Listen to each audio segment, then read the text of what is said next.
Hello everyone, welcome back to our YouTube channel. ಈ vlog ಬಂದುಬಿಟ್ಟು ನಾವು ವರಮಹಾಲಕ್ಷ್ಮಿ ಹಬ್ಬ ಹೇಗೆ ಸೆಲೆಬ್ರೇಟ್ ಮಾಡ್ಕೊಂಡ್ವಿ, ಏನೇನೆಲ್ಲ ಸಿದ್ಧತೆ ಮಾಡ್ಕೊಂಡ್ವಿ ಅಂತಂದು. ಫಸ್ಟ್ ನಾವು ಡೇ ಬಿಫೋರೇ ಎಲ್ಲ ಶಾಪಿಂಗ್ ಮಾಡ್ಕೊಂಡು ಬಂದ್ವಿ. ಪೂಜೆಗೆ ಏನೇನು ಬೇಕು ಎಲ್ಲ ಸಾಮಗ್ರಿಗಳು, ಹೂವು ಹಣ್ಣು ಎಲ್ಲನೂ. ಬಟ್ ನಮ್ಮ ಮನೆ ಹತ್ರನೇ ಒಂದು ಮಾರ್ಕೆಟ್ ಇತ್ತು, ಅಲ್ಲಿ ಹೋದ್ವಿ. ಅಲ್ಲಿ ಆ ಜನನ ನೋಡಿನೇ ಒಂದು ಸೆಕೆಂಡ್ ನನಗೆ ಮೈಂಡೇ ಬ್ಲಾಕ್ ಆಯಿತು. ಸೊ ಇನ್ನೆಲ್ಲ ತೊಗೊಂಡು ಮನೆಗೆ ಬಂದುಬಿಟ್ವಿ. ಮನೆಗೆ ಬಂದ ತಕ್ಷಣ ಊಟ ಮಾಡಿಬಿಟ್ಟು ಓಕೆ ಅಂತಂದು ಎಲ್ಲ ಕ್ಲೀನ್ ಮಾಡ್ಕೊಳ. ನೈಟೇ ಮಾರ್ನಿಂಗ್ ಎದ್ದ ತಕ್ಷಣ ಬೇಗ ಕೆಲಸ ಆಗುತ್ತೆ ಅಂತಂದು ಗ್ಯಾಸ್ ಸ್ಟವ್ವು, ದೇವ್ರ ಕುಂದ್ರಿಸೋ ಸ್ಥಳ ಎಲ್ಲನೂ ಕ್ಲೀನ್ ಮಾಡ್ಕೊಂಡ್ವಿ. ಆ್ಯಂಡ್ ಎಲ್ಲ ಪಾತ್ರೆನೂ ಉಜ್ಜಿಬಿಟ್ಟು ಎಲ್ಲ ಕ್ಲೀನ್ ಮಾಡಿಕೊಂಡು ನೈಟೇ ಇಟ್ಕೊಂಡ್ವಿ. ಅದಕ್ಕಂದರೆ ಮತ್ತು ಮಾರ್ನಿಂಗ್ ಎದ್ದ ತಕ್ಷಣ ಪಾತ್ರೆ ಅದೆಲ್ಲ ಕ್ಲೀನ್ ಮಾಡ್ಕೊಂಡು ಕೂತ್ರೆ ಟೈಮ್ ವೇಸ್ಟ್ ಆಗುತ್ತೆ, ಮತ್ತು ಲೇಟ್ ಆಗುತ್ತೆ ಅಂತಂದು. ಸೊ ನೈಟೇ ಎಲ್ಲ ನೀಟ್ ಮಾಡ್ಕೊಂಡು ಕುಂತ್ಬಿಟ್ವಿ. ಬೆಳ್ಳಿ ಸಾಮಾನೆಲ್ಲ ತೊಳೆದಿಟ್ಟು ಇನ್ನು ಮಾರ್ನಿಂಗ್ ಎದ್ದ ತಕ್ಷಣ ಪೂಜೆ ತಯಾರಿ ಮಾಡೋದಿರುತ್ತೆ ಅಂತಂದು. ಎದ್ದ ತಕ್ಷಣ ಫಸ್ಟ್ ಕೆಲಸ ಏನಂತಂದರೆ, ನನಗೆ ಹಬ್ಬ ಇದ್ದರೆ ರಂಗೋಲಿ ಹಾಕೋದು. ಯಾಕಂದರೆ ನಂಗೆ ರಂಗೋಲಿ ಬಿಡಿಸೋದಂದರೆ ತುಂಬ ಇಷ್ಟ. ನಾವು ಚಿಕ್ಕವರಿರಬೇಕಾದ್ರೆ, ಊರಲ್ಲಿರಬೇಕಾದ್ರೆ ದೊಡ್ಡ ದೊಡ್ಡ ಅಂಗಳಗಳಿರ್ತಿದ್ವು. ನಾನು, ನಮ್ಮ ಅಕ್ಕ, ನಮ್ಮ ಮನೆಯಲ್ಲಿರೋರು ಎಲ್ಲರೂ ಲೈಕ್ ಕಾಂಪಿಟೇಷನ್ ಥರ. ನಮ್ಮ ಮನೆಯಲ್ಲಿ ರಂಗೋಲಿ ದೊಡ್ಡದು ಹಾಕಿದ್ವಿ, ನಿಮ್ಮ ಮನೆಯಲ್ಲಿ ಚಿಕ್ಕದಿದೆ, ಆ ಥರ. ಬಟ್ ಈಗ ಎಲ್ಲ ಅಪಾರ್ಟ್ಮೆಂಟ್ಸ್, ಬಿಲ್ಡಿಂಗ್ ಎಲ್ಲ ಬಂದುಬಿಟ್ಟು ಚಿಕ್ಕ ಚಿಕ್ಕ ಸ್ಥಳಗಳಲ್ಲೇ ಚಿಕ್ಕದಾಗಿ ರಂಗೋಲಿ ಹಾಕ್ಕೊಂಡಂಗೆ ಆಯಿತು. ಇನ್ನು ನಾನು ಸ್ನಾನ ಮಾಡಿ ರೆಡಿಯಾಗಿ ಬರೋಷ್ಟರಲ್ಲೇ ನಮ್ಮ ತಮ್ಮಗೆ ಬೆಲ್ಲ ಕುಟ್ಟಕ್ಕೆ ಹೇಳಿದ್ದೆ, ಹೋಳ್ಗೆ ಮಾಡೋಕ್ಕೆ ಈಸಿ ಆಗುತ್ತೆ ಅಂತಂದು. ಇನ್ನು ನಾನು ಪೂಜೆಗೆ ರೆಡಿ ಮಾಡ್ಕೋ ಅಷ್ಟರಲ್ಲೇ ಇನ್ನೂ ಏನೇನು ಮರ್ತು ಬಂದುಬಿಟ್ಟಿದ್ವಲ್ಲ, ಬಾಳೆ ದಿಂಡು ಅವು ಫ್ರೆಶ್ ಆಗಿರಬೇಕು ಅಂತಂದು. ಸೊ ಅವೆಲ್ಲ ಕಾರ್ತಿಕ್ ತೊಗೊಂಡು ಬಂದರು. ಇನ್ನು ಅವೆಲ್ಲ ತಂದ ತಕ್ಷಣ ನಾನು ಪೂಜೆಗೆ ಸಿದ್ಧತೆ ಮಾಡ್ಕೊಳ್ಳೋಕ್ಕೆ ಸ್ಟಾರ್ಟ್ ಮಾಡಿಬಿಟ್ಟೆ. ಡೆಕೋರೇಷನ್ ಮಾಡ್ಕೊಳ್ಳೋದು, ಎಲ್ಲ ಸಾಮಾನು ರೆಡಿ ಮಾಡ್ಕೊಳ್ಳೋದು, ದೇವ್ರಿಗೆ ಹುಡಿ ತುಂಬಬೇಕಲ್ಲ ಅದೆಲ್ಲ ರೆಡಿ ಮಾಡ್ಕೊಳ್ಳೋದು, ಕಾಯಿಗೆ ಅಲಂಕಾರ ಮಾಡಬೇಕು, ಕಾಯಿಗೆ ಅಲಂಕಾರ ಸ್ಟಾರ್ಟ್ ಮಾಡಿಕೊಂಡೆ. ಆ್ಯಂಡ್ ಮನೇಲಿ ದೇವ್ರ ಪೂಜೆ ಮಾಡಬೇಕು, ದೇವ್ರ ಪೂಜೆ ಮಾಡ್ಕೋತಾ ನಾನಿಲ್ಲಿ ದೇವಿಗೆ ಅಲಂಕಾರ ಮಾಡೋದು ಸ್ಟಾರ್ಟ್ ಮಾಡಿಕೊಂಡೆ. ನಾನು ವರಮಹಾಲಕ್ಷ್ಮಿ ವ್ರತ ಮಾಡೋದು ಇದು ಫಸ್ಟ್ ಟೈಮು. ಮನೆಯಲ್ಲೆಲ್ಲ ಹಬ್ಬ ಮಾಡೋದು ನೋಡಿದ್ವಿ, ಬಟ್ ಪರ್ಫೆಕ್ಟಾಗಿ ಹೇಗೆ ಮಾಡಬೇಕು, ನಾವೇ ಒಬ್ಬರು ಮಾಡೋದು ಅಷ್ಟು ಗೊತ್ತಿರಲಿಲ್ಲ ಅಲ್ವಾ. ನಮ್ಮ ಮಮ್ಮಿ ಸೂಪರ್ ಮಾಮ್ ಅರುಣ ಅಂತಂದು ಯೂಟ್ಯೂಬ್ ಚಾನಲ್ ಇದೆ, ಅದರಲ್ಲಿ ಪೂಜೆ ವಿಧಾನ ಎಲ್ಲನೂ ಹೇಳಿದ್ದಾರೆ. ವರಮಹಾಲಕ್ಷ್ಮಿ ಹಬ್ಬನೇ ಅಂತಲ್ಲ, ಯಾವುದೇ ಪೂಜೆ ವಿಧಾನ ಆಗಲಿ, ಹಬ್ಬ ವಿಧಾನ ಆಗಲಿ 1 ವೀಕ್ ಬಿಫೋರೇ ನಮಗೆ ವಿಡಿಯೋ ಮಾಡಿ ಅಪ್ಡೇಟ್ ಕೊಡ್ತಾರೆ. ಯಾವ ಥರ ಮಾಡಬೇಕು, ಪೂರ್ವ ಸಿದ್ಧತೆ ಹೇಗಿರಬೇಕು, ಯಾರು ಮಾಡಬೇಕು, ಆ ಹಬ್ಬದ ವಿಶೇಷತೆ ಏನು, ಯಾಕೆ ಮಾಡಬೇಕು ಹಬ್ಬ ಅಂತಂದು ಕ್ಲೀನಾಗಿ ಡೀಟೇಲ್ಡ್ ಇನ್ಫಾರ್ಮೇಷನ್ ಇರುತ್ತೆ. ನೀವು ಬೇಕಾದ್ರೆ ಚೆಕ್ ಮಾಡ್ಕೊಳ್ಳಿ, ತುಂಬ ಇನ್ಫಾರ್ಮೇಟಿವ್ ವೀಡಿಯೋಸ್ ಇದೆ ಅದರಲ್ಲಿ. ಮತ್ತು ಇನ್ನು ನನಗೂ ಪೂಜೆ ಮಾಡೋದು ಹೊಸ್ತಲ್ಲ, ಸೊ ಆ ವಿಡಿಯೋ ಎಲ್ಲ ನೋಡಿಬಿಟ್ಟು ಮಾಡೋಕ್ಕೆ ಸ್ಟಾರ್ಟ್ ಮಾಡಿದೆ. ಅಂದ್ರೂ ಅಲ್ಲಲ್ಲಿ ನಮಗೂ ಡೌಟ್ಸ್ ಬರುತ್ತೆ, ಮತ್ತೆ ಅವ್ರಿಗೆ ಕಾಲ್ ಮಾಡಿ ಕೇಳ್ಕೊತಾ ಸ್ಟಾರ್ಟ್ ಮಾಡಿದೆ. ನನಗಂತೂ ನಾನೇ ಓನಾಗಿ ಪೂಜೆ ಮಾಡ್ತಿದ್ದೀನಿ ಅಂತ ತುಂಬ ಪ್ರೌಡ್ ಫೀಲ್ ಇತ್ತು, ಹಾಗೆ ತುಂಬ ಖುಷಿ ಇತ್ತು. ನನಗೆ ಈ ಥರ ವ್ರತ ಎಲ್ಲ ಮಾಡೋದಂದರೆ ತುಂಬ ಇಷ್ಟ. ಈ ಥರ ಅಲಂಕಾರ ಮಾಡ್ಕೋತಾ ಮನೆಯಲ್ಲಿ ನಾವೇ ಎಲ್ಲ ಅಡುಗೆ ಮಾಡಿಕೊಂಡು ಅಲಂಕಾರ ಮಾಡಿಕೊಂಡು ದೇವ್ರಿಗೆ ಪೂಜೆ ಮಾಡ್ತಾ ಎಷ್ಟು ದೊಡ್ಡವರಾಗ್ಬಿಟ್ವಲ್ಲಪ್ಪ, ನಾವೇ ಇಷ್ಟೆಲ್ಲ ಮಾಡ್ತಿದ್ದೀವಿ ಅಂತ ಆ ಮನಸ್ಸಿಗೊಂಥರ ಖುಷಿ ಅನಿಸುತ್ತೆ. ಆ್ಯಂಡ್ ಎಲ್ಲರಿಂದ ಮೈಂಡ್ ರಿಲೀಫೂ ಆಗುತ್ತೆ ದೇವ್ರ ಪೂಜೆ ಆ ಥರ ಎಲ್ಲ ಮಾಡಿಕೊಂಡ್ರೆ.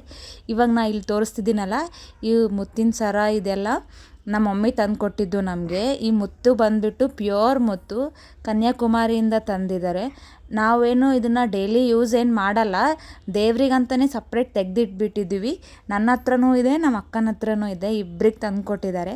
ಸೊ ದೇವ್ರಿಗಂತ ಇಟ್ಟರೇನು ಅದನ್ನು ನೀರಲ್ಲಿ ತೊಳೆದು ಏರಿಸ್ಬೇಕು ಅಂತೆ. ಇನ್ನು ತಂದಿರೋ ಹೂವಲ್ಲೇ ಮಾಲೆ ತಯಾರು ಮಾಡಿ ದೇವಿಗೆ ಮಾಲೆನೂ ಹಾಕಿದ್ವಿ.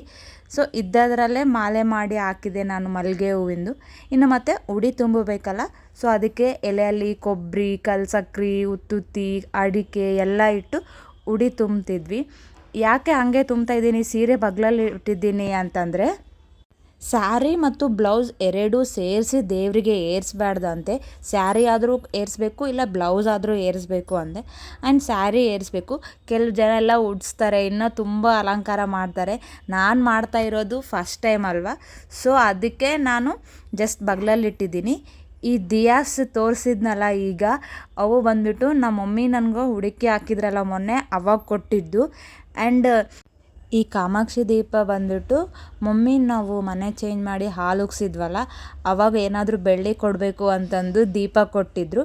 ಆ್ಯಂಡ್ ಅಲ್ಲಿ ಚಿಕ್ಕ ಚಿಕ್ಕದು ಬಟ್ಲ ನೈವೇದ್ಯಕ್ಕೆ ಇಟ್ಟಿದ್ದೀನಲ್ಲ, ಅವು ಆದರೆ ಅಧಿಕ ಮಾಸದಲ್ಲಿ ವಾಯನ ಕೊಡ್ತಾರಲ್ಲ ಅವಾಗ ಅವೆರಡು ಬೆಳ್ಳಿ ಬಟ್ಲನ್ನು ಮತ್ತು ಗಣಪತಿ ಮೂರ್ತಿ ಕಾಮಧೇನು ಕೊಟ್ಟಿದ್ದು.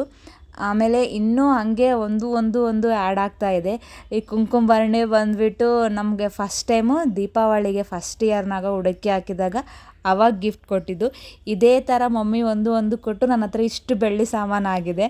ಹಾಗೆ ಮತ್ತು ಇನ್ನೂ ಇಷ್ಟೊದ್ದು ಲಿಸ್ಟ್ ಕೊಟ್ಟಿದ್ದೀನಿ ನೆಕ್ಸ್ಟ್ ಏನೇನು ಬೇಕು ನನಗೆ ಬೆಳ್ಳಿ ಸಾಮಾನು ಅಂತ. ಇನ್ನು ತೋರಣ ಕಟ್ಟೋದು, ಬಾಳೆ ದಿಂಡು ಇರೋದು ಇದೆಲ್ಲನೂ ಸ್ಟಾರ್ಟ್ ಮಾಡಿಕೊಂಡೆ ಇನ್ನು ಡೆಕೋರೇಷನ್ ಮಾಡೋಕ್ಕೆ.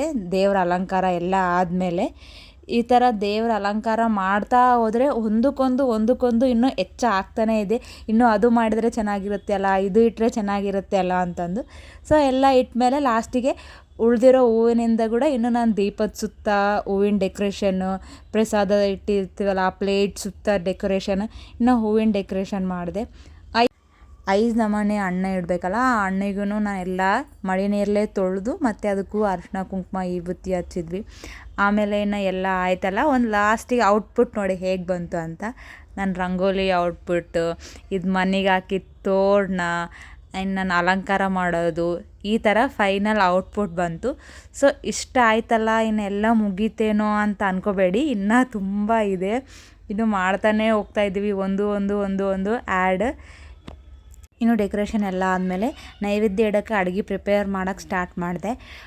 ಫಸ್ಟ್ ಟೈಮ್ ನಾನೇ ಹೋಳಿಗೆ ಮಾಡಿದ್ದು, ಹಿಟ್ಟು ತೊಯ್ಸ್ಕೊಂಡು ಹೂರಣ ರೆಡಿ ಮಾಡಿ.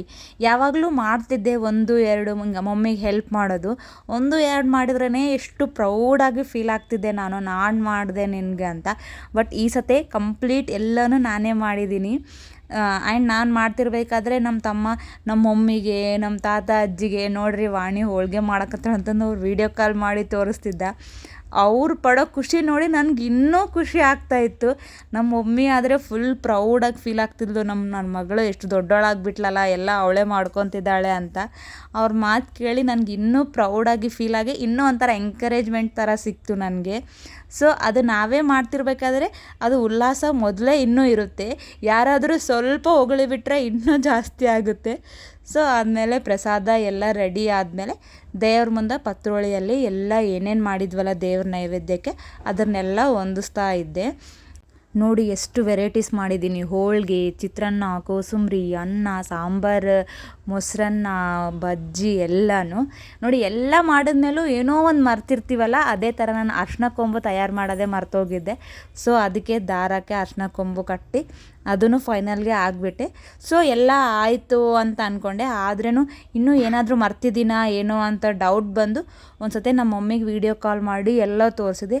ಆವಾಗ ನಮ್ಮ ಮಮ್ಮಿ ಏನಂದರು, ರಂಗೋಲಿನೇ ಹಾಕೋದು ಮರ್ತ್ಬಿಟ್ಟಿಯಲ್ಲ ನೀನು ಅಂತಂದು. ಸೊ ಅದಕ್ಕೆ ಮತ್ತೆ ರಂಗೋಲಿ ಹಾಕೋಕ್ಕೆ ಸ್ಟಾರ್ಟ್ ಮಾಡಿದೆ. ಆ ರಂಗೋಲಿ ಹಾಕಿದ ಮೇಲೇ ಒಂದು ಕಳೆ ಅನ್ನೋದು ಬರುತ್ತೆ.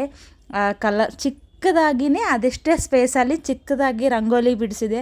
ಆವಾಗ ಫೈನಲ್ ಲುಕ್ ಅನ್ನೋದು ಇನ್ನೂ ಸಖತ್ತಾಗಿ ಬಂತು. ಇಷ್ಟೆಲ್ಲ ಆದಮೇಲೆ ಮುಗೀತು ಅಂದ್ಕೊಂಡ್ರೆ ನಮ್ಮ ತಮ್ಮ ಮತ್ತು ಕಾರ್ತಿಕ್ ಬಂದುಬಿಟ್ಟು, ನಮ್ಮ ಮನೆಯಲ್ಲಿ ಲೈಟಿಂಗ್ಸ್ ಇದೆಯಲ್ಲ, ಲೈಟಿಂಗ್ಸ್ ಹಾಕೊಮ್ಮೋ ಇನ್ನೂ ಚೆನ್ನಾಗಿರುತ್ತೆ ಅಂದರು. ಸೊ ನೀವೇ ಹಾಕಿ ಅಂತಂದರೆ ಅವರಿಬ್ಬರೇ ಲೈಟಿಂಗ್ಸ್ ಎಲ್ಲ ಸೆಟ್ ಮಾಡಿದರು. ಆವಾಗ ಇನ್ನೂ ಔಟ್ಪುಟ್ ಚೆನ್ನಾಗೇ ಬಂತು, ಇನ್ನೂ ಡೆಕೋರೇಷನ್ ಚೆನ್ನಾಗಿ ಕಾಣಿಸಕತ್ತಿತ್ತು, ಫುಲ್ ಲೈಟಿಂಗ್ಸ್ ಆಗಿ. ಇನ್ನು ಎಲ್ಲ ಆದಮೇಲೆ ನಾನು ಕಾರ್ತಿಕ್ ದೀಪ ಹಚ್ಚಿದ್ವಿ. ಇನ್ನು ಎಲ್ಲ ಫಸ್ಟೆಲ್ಲ ಡ್ರೆಸ್ ಮೇಲಿದ್ದು, ಈಗೇನು ಸ್ಯಾರಿ ಮೇಲೆ ಅಂತ ಅಂದ್ಕೋಬೇಡಿ. ಸ್ಯಾರಿ ಉಟ್ಕೊಂಡು ಎಲ್ಲ ಕೆಲಸ ಮಾಡೋಕ್ಕಾಗಲ್ಲಲ್ಲ, ಅದಕ್ಕೆ ಫಸ್ಟ್ ಡ್ರೆಸ್ ಹಾಕ್ಕೊಂಡು ಎಲ್ಲ ರೆಡಿ ಮಾಡಿ ಏನು ಆಲ್ ಸೆಟ್ ಟು ಗೋ ಅಂದಾಗ ಹೋಗಿ ನೀಟಾಗಿ ಸ್ಯಾರಿ ಉಟ್ಕೊಂಡು ರೆಡಿಯಾಗಿ ಬಂದು ದೀಪ ಹಚ್ಚೋದು ಆಗಲಿ, ಕಾಯಿ ಹೊಡೆಯೋದಾಗಲಿ ಮಾಡಬೇಕು. ಯಾಕಂದರೆ ನಮ್ಗೆ ಡೈಲಿ ಫುಲ್ ಸ್ಯಾರಿ ಉಟ್ಕೊಂಡು ಪೂಜೆ ಮಾಡೋಕ್ಕಾಗಲ್ಲಲ್ಲ. ಎಟ್ಲೀಸ್ಟ್ ಈ ಥರ ಸ್ಪೆಷಲ್ ಡೇಸಲ್ಲಾದರೂ ಸ್ಯಾರಿ ಉಟ್ಕೊಂಡು ನಮ್ಮ ಕಲ್ಚರಲ್ಲಿ ಇರಬೇಕು ಅಂತಂದು ಯಾವುದೇ ಫೆಸ್ಟಿವಲ್ ಬಂದ್ರೂ ಎಟ್ಲೀಸ್ಟ್ ದೀಪ ಹಚ್ಚೋ ಮುಂದೆ ಆದರೂ ಸ್ಯಾರಿ ಉಟ್ಕೋತೀನಿ ನಾನು. ಸೊ ಅದಕ್ಕೆ ಸ್ಯಾರಿ ಉಟ್ಕೊಂಡು ಬಂದಮೇಲೆ ದೀಪ ಹಚ್ಚಿದ್ವಿ. ಇನ್ನು ದೀಪ ಹಚ್ಚಿ ಕಾಯಿ ಹೊಡೆದು ಮಂಗಳಾರತಿ ಮಾಡೋಕ್ಕೆ ಸ್ಟಾರ್ಟ್ ಮಾಡಿದ ಕಾರ್ತಿಕ್. ನಾಗಬಿಂದು ರಹಿತ ಪರಬ್ರಹ್ಮ ಮಂಗಳಂ, ಮಾ ಮಂಗಳಂ ಮಕಾರ ಮಂಗಳಂ, ಮಹಾದೇವ ದಯಾ ಸಿಂಧು ಈಶ ಮಂಗಳಂ, ಶ್ರೀಮಂಗಳಂ ಶ್ರೀಕಾರ ಮಂಗಳಂ, ಸಿದ್ಧಿ ಬುದ್ಧಿ ಮುಕ್ತಿ ರೂಪ ಆತ್ಮ ಮಂಗಳಂ, ವಾಮಂಗಳಂ ವಕಾರ ಮಂಗಳಂ,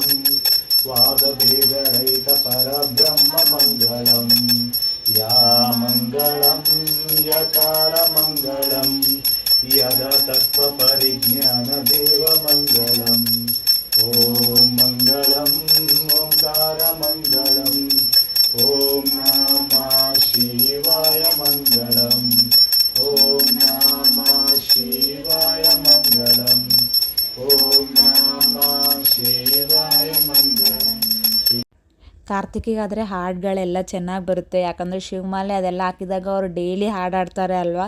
ಬಟ್ ನನಗಂತೂ ಅಷ್ಟೆಲ್ಲ ಫುಲ್ ಹಾಡು ಅದೆಲ್ಲ ಬರಲ್ಲ. ಬಟ್ ಏನೋ ಒಂದು ಸುಮ್ಮನೆ ಮಂಗಳಾರತಿ ಮಾಡಬಾರ್ದು ಅಂತ ನಾನು ಕಾರ್ತಿಕ್ ಜೊತೆಗೆ ಒಂದಿಷ್ಟು ಕೋರಸ್ ಕೊಟ್ಟೆ ಅಷ್ಟೇ. ನೀವೇನು ಭಯ ಬೀಳಬೇಡಿ, ನಾನೇನು ಕಂಪ್ಲೀಟ್ ಹಾಡೇನು ಹಾಡಲ್ಲ, ಜಸ್ಟ್ ಆ ಥರ ಸಪೋರ್ಟಿಂಗ್ ಕೊಡ್ತೀನಿ ಅಷ್ಟೇ. ಇನ್ನು ಮಂಗಳಾರತಿ ಮಾಡಿ ಪೂಜೆ ಸಂಪೂರ್ಣ ಮಾಡಿದ್ವಿ. ಇನ್ನು ನಾನು ನಮ್ಮ ತಮ್ಮ ಎಲ್ಲರೂ ಮಂಗಳಾರತಿ ತೊಗೊಂಡ್ವಿ. ಬಟ್ ಸ್ಪೆಷಲ್ ಥ್ಯಾಂಕ್ಸ್ ನಮ್ಮ ತಮ್ಮ ಬಸ್ಸುಗೆ ಹೇಳಬೇಕು, ಯಾಕಂದರೆ ಅವ್ನು ಹಾಲಿಡೇಸ್ ಇದ್ದರೂ ಊರಿಗೆ ಹೋಗಿ ಹಾಯಾಗಿ ಎಂಜಾಯ್ ಮಾಡೋದು ಬಿಟ್ಟು ಪಾಪ ಅಕ್ಕ ಫಸ್ಟ್ ಟೈಮ್ ಹಬ್ಬ ಮಾಡ್ತೀನಿ ಅನ್ನಕತ್ತಾಳ ಅಂತಂದು ಬಂದು ನನಗೆ ಎಲ್ಲದರಲ್ಲೂ ಹೆಲ್ಪ್ ಮಾಡಿದ, ಅಡುಗೆಯಲ್ಲಿ, ಪೂಜೆಯಲ್ಲಿ, ಡೆಕೋರೇಷನ್ ಮಾಡೋದ್ರಲ್ಲಿ. ಅವನಿಗೆ ಅಂತೂ ಥ್ಯಾಂಕ್ಸ್ ಹೇಳಲೇಬೇಕು, ತುಂಬ ಹೆಲ್ಪ್ ಮಾಡಿದ. ಅವನದು ಮತ್ತು ಕಾರ್ತಿಕ್ದು ಹೆಲ್ಪ್ ಇರಲಿಲ್ಲ ಅಂದರೆ ನಾ ಇಷ್ಟು ಚೆನ್ನಾಗಿ ಗ್ರ್ಯಾಂಡಾಗಿ ಹಬ್ಬ ಮಾಡೋಕ್ಕೆ ಆಗ್ತಾಯಿದ್ದಿಲ್ಲ. ಸೊ ಇಬ್ಬರಿಗೂ ನನ್ನ ಕಡೆಯಿಂದ ಥ್ಯಾಂಕ್ ಯು ಸೋ ಮಚ್. ಇದು ನಮ್ಮನೆ ವರಮಹಾಲಕ್ಷ್ಮಿ ಹಬ್ಬ ಈ ಥರ ಸೆಲೆಬ್ರೇಟ್ ಮಾಡ್ಕೊಂಡ್ವಿ ನಾವು. ಸೊ ಇನ್ನು ಸೆಲೆಬ್ರೇಷನ್ ಎಲ್ಲ ಮುಗಿದ್ಮೇಲೆ 3 ಮೆಂಬರ್ಸು ಫಾಸ್ಟಿಂಗ್ ಇದ್ವಿ ಅಲ್ಲ, ಅವ್ರಿಗಿನ್ನೂ ಹಸ್ವು ಆಗಕತ್ತಿತ್ತು. ಸೊ ಊಟ ಮಾಡಮ್ ಬಾ ಅಂತಂದರೆ ಇನ್ನು ಎಲ್ಲ ಹಬ್ಬ ಮುಗಿದ ತಕ್ಷಣ ಇನ್ನೂ ಒಂದು ಸತಿ ನಮಸ್ಕಾರ ಮಾಡಿಕೊಂಡು ಕುಂಕುಮ ಹಚ್ಕೊಂಡು ದೇವರಿಗೆಲ್ಲ ನೈವೇದ್ಯ ಇಟ್ಟಿದ್ದೆಲ್ಲ ಕರೆಕ್ಟಾಗಿ ಇಟ್ಟು ನಾವು ಹಾಗೆ ಲಾಸ್ಟ್ ಇಯರ್ ತುಳಸಿ ಪೂಜೆನೂ ಮಾಡಿದ್ವಿ ಇದೇ ಥರ. ಆ ವಿಡಿಯೋ ಕೂಡ ನಮ್ಮ ಚಾನಲಲ್ಲಿದೆ, ಹೋಗಿ ನೋಡಿ. ಸೊ ಇನ್ನು ಎಲ್ಲ ಮುಗಿದ್ಮೇಲೆ ಲಾಸ್ಟ್ಗೆ ಊಟ. ಸೊ ಊಟ ಮಾಡಿಬಿಟ್ಟು ಮುಗಿಸಿದ್ವಿ. ಈ ವಿಡಿಯೋ ನಿಮ್ಗೆ ಇಷ್ಟ ಆಗಿದ್ರೆ ಪ್ಲೀಸ್ ಲೈಕ್ ಮಾಡಿ, ಶೇರ್ ಮಾಡಿ, ನಮ್ಮ ಚಾನಲ್ನ ಸಬ್ಸ್ಕ್ರೈಬ್ ಮಾಡಿ. Thanks for watching.